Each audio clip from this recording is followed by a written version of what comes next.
Hey, salut ma gang de toutes vous autres. Je vais vous faire une petite vidéo pour essayer de montrer à tout le monde qui sont fait vacciner pour sauver les personnes vulnérables. Peut-être penser à ça 2 secondes, ça vaut la peine de voir. Et tout à la fin, n'oubliez pas, là, à la fin de mon vidéo, je vous montre c'est qui les personnes vulnérables au Québec qui sont décédées avec le COVID. Je pense pas que TVA va vous sortir les chiffres que je vous donne.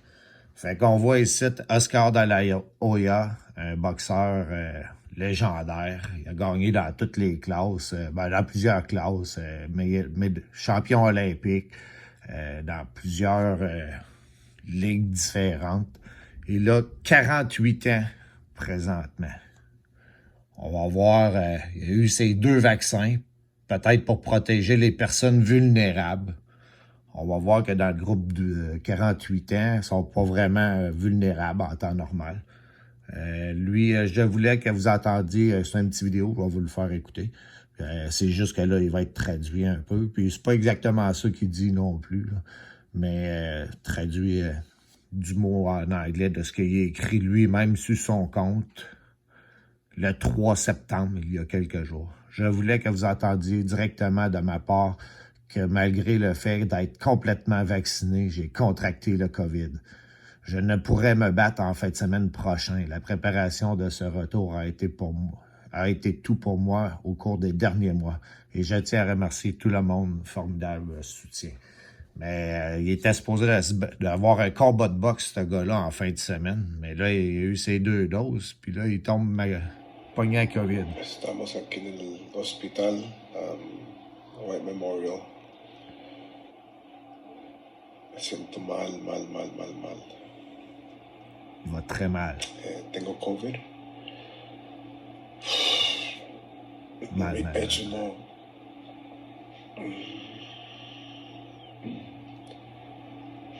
No puedo respirar bien. Estoy bien dolorido.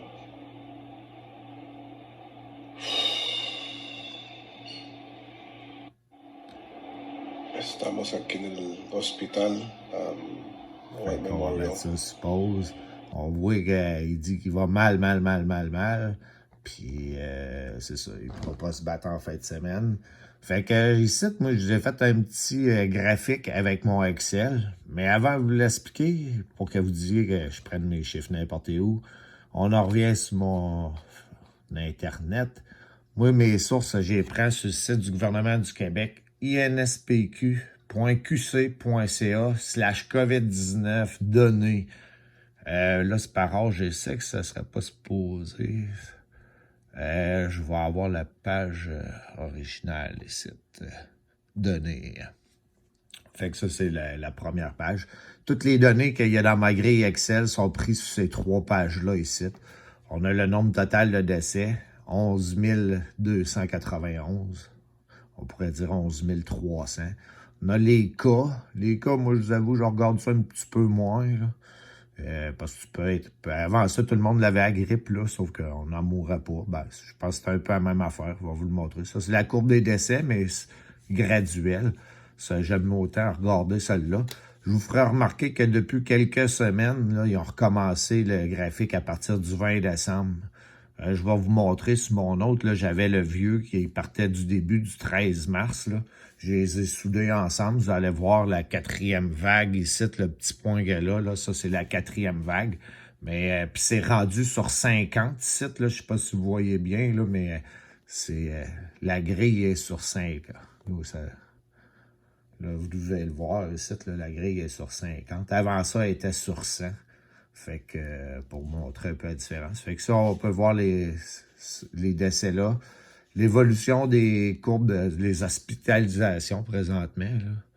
On a à peu près 150 hospitalisations présentement. On a 18 000 litres au Québec. Fait que, après ça, l'autre que j'aime bien regarder, l'autre page, quand on vient cliquer par âge et par sexe, ici, on a le nombre de cas. Ça, je me suis servi de ça pour mon tableau Excel pour savoir comment de monde ont survécu à la COVID selon le groupe d'âge. Après ça, il y a plein de renseignements qui peuvent être pas pires. Là, si vous avez du temps, là, vous voulez écouter d'autres choses que qu'est-ce qu'ils disent à TVA, allez voir les données là-dessus. Vous allez voir qu'il y a des affaires que c'est surprenant. L'autre chiffre que j'ai rentré dans mes données sur mon affaire Excel, c'est le nombre de décès selon les groupes d'âge, pour avoir le taux de survie selon les groupes d'âge. On peut tout, en cliquant sur chaque, on peut avoir. Puis je vous ferai remarquer que Oscar de la Hoya, qui était à 48 ans, là, il fait partie du groupe ici, là, 50 à 59 ans. Même il est moins que ça, là, il est titre, mais mettons qu'on le mettrait là, vu qu'il est dans la fin. Là. Il est quand même dans le minime. Il faut tailler au moins 60 ans. Puis même les 70 ans et plus, là, c'est à peu près 90% des décès. Fait qu'Oscar de la Hoya, il n'était pas dans les personnes qui sont dans les 90%. Fait qu'il s'est fait vacciner, puis présentement, il va pas bien à l'hôpital. Après ça, on peut continuer de descendre. Il y a d'autres données encore qui peuvent être pas pires, qu'à regarder un peu les hospitalisations selon l'âge. Mais je vais vous apporter à une autre place aussi que j'aime bien regarder. Il change tout le temps un petit peu comment ça marche, là, mais là, tu viens ici dans les décès selon les conditions préexistantes. Là, ici, c'est selon les régions. Moi, j'y vais selon les groupes d'âge. Fait que ça, c'est là que j'ai pris mes données pour mon tableau Excel là, que je vais vous montrer dans quelques secondes. Fait que c'est, comme je vous dis, c'est des sites du gouvernement, inspq.qc.ca. Quand c'est .qc.ca, c'est gouvernement. Après ça, l'Institut national de la santé publique, je vous dirais qu'Horacio Arruda, c'est le directeur national de la santé publique du Québec. Fait que, c'est comme son site Internet un peu à lui, ça, là. Il est souvent de M. Legault, il est presque, peut-être pas toutes les conférences de presse, mais souvent il cite, qu'il consulte la santé publique, puis l'INSPQ, c'est ça que c'est. Fait que les chiffres que j'ai emmenés dans mon tableau, ici, on peut voir le nombre de décès selon le groupe d'âge. Fait que 0 à 9 ans, aucun décès. Les 10 à 19 ans, ici, il y en aurait 2. Fait que ça fait un cumulatif de 2. Chez les moins de 30 ans, de 20 à 30 ans, il y en a 8. Fait que chez les moins de 30 ans, il y en a 10. Fait qu'on peut voir les deux rangées de même. Fait que chez les 40-49 ans, 51 décès. Pour un total, chez les 0-50 ans, depuis le 13 mars 2020, depuis que le comptable a commencé à compter les décès, on est rendu présentement à 82 personnes. Ben, les chiffres que j'ai pris, c'est le 29 août. C'est dimanche passé que j'ai pris les chiffres, là. Ils mettent ça à jour, mettons, comme là, c'est cette journée-là qu'ils avaient mis la mise à jour, là. Mais des fois, ça avait une semaine, là, ni plus ni moins, en tout cas. Il y en a comme la décès ici, lui, il est pas mal à tous les jours, là, mais les autres, là, des fois, ça peut aller à la semaine. Mais c'est les données que j'avais dimanche passé, ça, c'est sûr et certain, sur le site de l'INSPQ. Fait comme je vous dis, depuis que le comptable a commencé à compter, chez les moins de 50 ans, 82 décès. Peut-être qu'on est rendu à 83, peut-être 84, mais c'est sûr qu'on n'est pas à 90. On s'entend là-dessus. Fait que être en bas de 50 ans, c'est ne pas être une personne à risque de mourir du COVID. Après ça, si on regarde même chez les 60 ans et moins, il y a même pas 300 décès, peut-être 300 aujourd'hui, mais je pense pas. Là, s'il y a quelque chose de 298, 299, fait que c'est ça.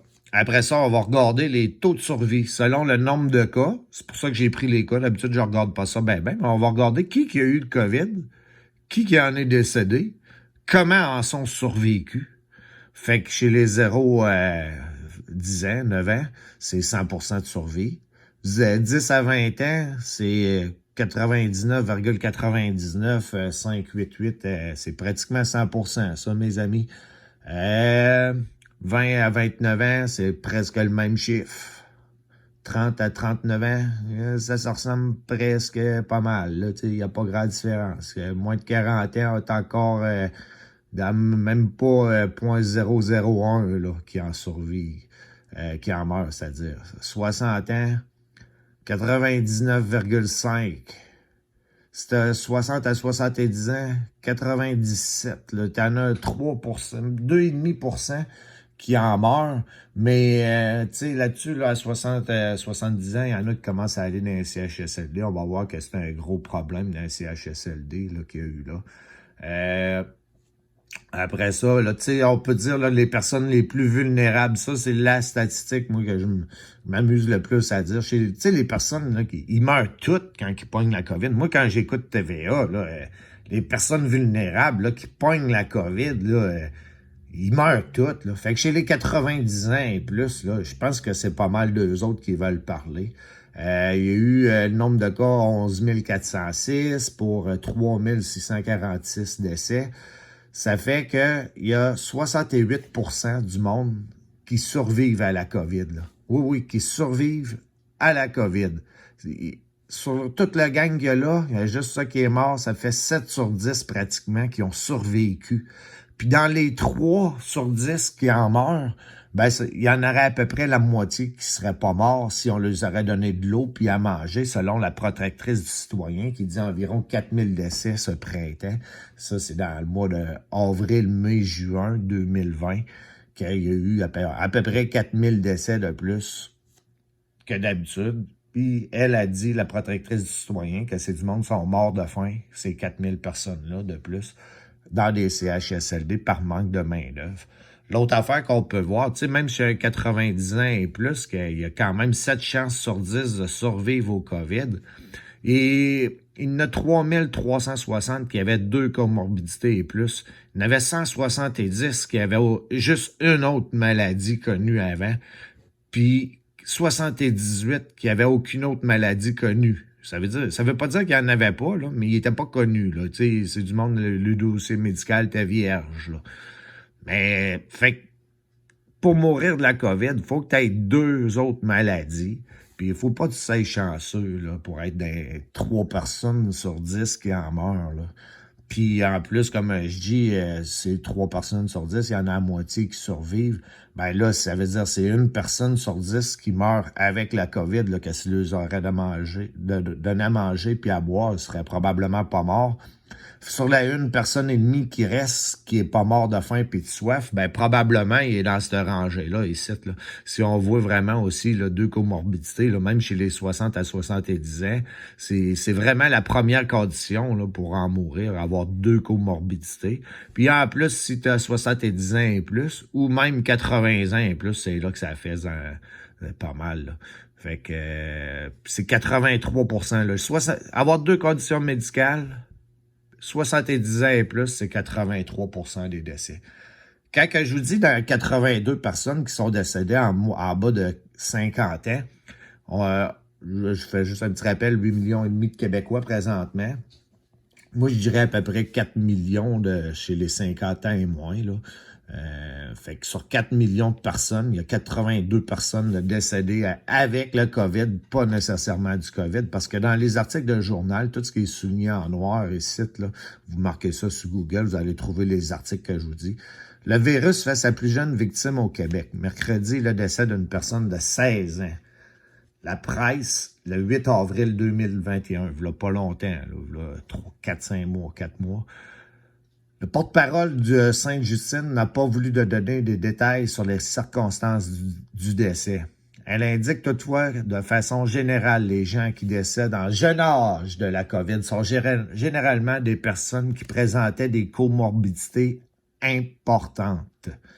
Fait que c'est pas juste une petite maladie, là, c'est des importantes quand tu es en jeune âge puis tu meurs du COVID.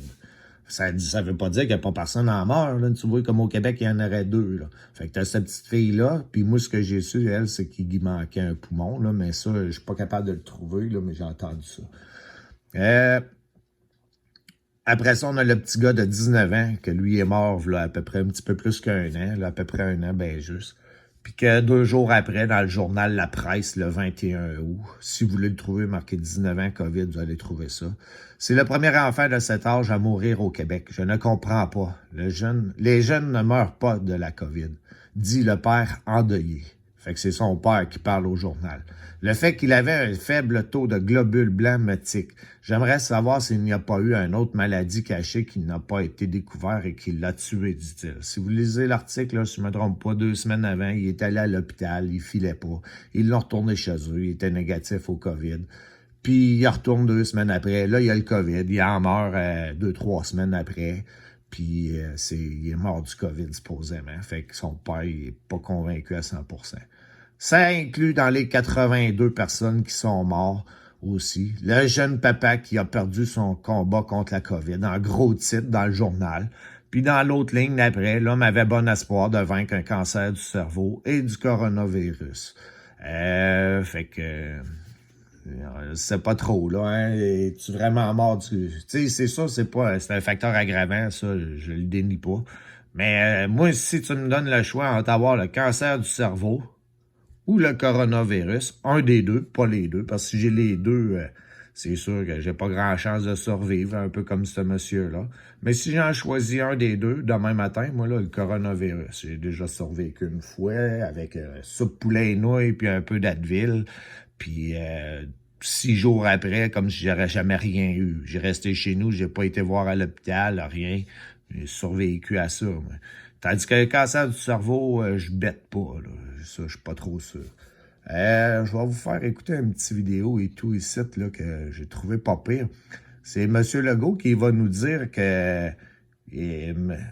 Arruda, il est bien entouré, là. Il y a un staff en masse alentour. Mon Arruda, ben, il reçoit des bêtises. Fait que là, il dit, regarde, soyez pas si méchant avec M. Arruda. Là. Il reçoit des messages qui sont pas gentils. C'est vraiment pas gentil, quoi. Donc, c'est la décision de la santé publique. Quand je dis la santé publique, Ouais. il y a des gens qui envoient des messages pas gentils au docteur Arruda. Là. D'abord, il y a toute une équipe autour du docteur Arruda. Vraiment une grosse équipe. Là. En tout cas, moi, il y a au moins 4-5 docteurs que je 4, vois. Là, puis je sais qu'il y en a dans chaque région aussi. Donc, je dirais qu'il y a au moins une dizaine de docteurs. 10! Qui 10 sont d'accord avec le docteurs! docteur Arruda. Donc, Oh, d'accord, c'est toute qu'une l'opinion équipe. d'une personne, c'est l'opinion De 10. d'experts. D'experts. Et Trio sur le volet. il s'inquiète parce que le variant prend de plus en plus de dégueulasse. place, puis il est plus contagieux, bon, entre autres chez les jeunes. ouais. Puis la semaine de relâche, ils me Ouais. disent ça prend 10 à 14 jours pour voir le Ils disent résultat. Donc, on n'est pas capable aujourd'hui On de est des dire incapables. voici les impacts de la semaine de relâche sur la contamination. Donc, T'aurais dû la je canceller le d'abord. répète, Espèce de tonton. j'écoute la santé publique. Et puis, on peut pas dire on écoute la science, Check les- sauf quand ça fait... Aïe, aïe, t'es sérieux? Aide-toi voir. Hey, on écoute la science, sauf quand ça fait pas notre affaire. Bon. Fait que là, on voit, il y a toute qu'une équipe alentour de M. Arruda, là. Il y a 4-5 docteurs que M. Legault connaît, puis plus quelques-uns en région, là. Ça fait une dizaine de docteurs. Bon, ben, dans la presse, le 18 novembre 2020, Québec dit non à des médecins. Vous marquez ça sur Google. Québec dit non à des médecins. Allez trouver ça. Qui s'unissent pour... il y a 700 médecins et d'autres professionnels en plus. Fait que, tu sais, ils sont 700 médecins et d'autres professionnels se sont joints à eux pour fonder un mouvement en vue d'obtenir des changements dans la gestion du système de santé. Ils réclament la décentralisation du réseau de la santé, devenu dangereux pour les patients et épuisant pour les professionnels depuis le début de cette crise. Le gouvernement Legault a fait savoir qu'il refusait de les rencontrer. Ça veut dire que la petite clique alentour de Arruda, la dizaine de docteurs, sont pas bienvenus là, à discuter avec M. Legault. Là. Ils sont, c'est plutôt le contraire. Là. Ces 700-là sont pas bienvenus, là, parce que 10, c'est en mars avec M. Arruda. Là. N'en reviens pas. Puis là, vous me demandez de me vacciner pour aller sauver les personnes vulnérables qu'on voit que les 90 ans et plus, 7 sur 10 survivent. C'est eux autres que voulaient que je sauve en me vaccinant. Puis qu'on voit qu'un gars qui vient de se faire vacciner, qui est prêt à aller se battre en fin de semaine pour un combat de boxe, que moi, je suis pas assez en forme pour ça. Mais lui, il est assez en forme pour ça. Il mange bien, il s'entraîne à tour de bras, esprit, puis il est à l'hôpital cloué dans un lit, de la misère à parler, à cause probablement du vaccin. Du vaccin, peut-être pas à cause du vaccin, mais il y a eu la COVID. Puis moi, ben, je l'ai eu la COVID. J'ai survécu sans vaccin. Dans les 60... À part de ça, je vous dirais, présentement, c'est 68,03. V'là 3-4 mois, quand je l'ai fait, là, c'était presque 69% du monde qui survivait au COVID chez les 90 ans et plus. Fait que s'il y a quelque chose, là, depuis que le monde est vacciné, le pourcentage baisserait. On va laisser quelques mois encore pour voir la tendance, là, mais présentement, là, il y a, c'était 68,87, si je me trompe pas, dans là, 3-4 mois, chez les 90 ans et plus. Fait que si la tendance continue à baisser, on ne pourra pas dire que le vaccin est efficace de façon plus assurée encore. Bonne fin de journée, ma gang de toutes vous autres.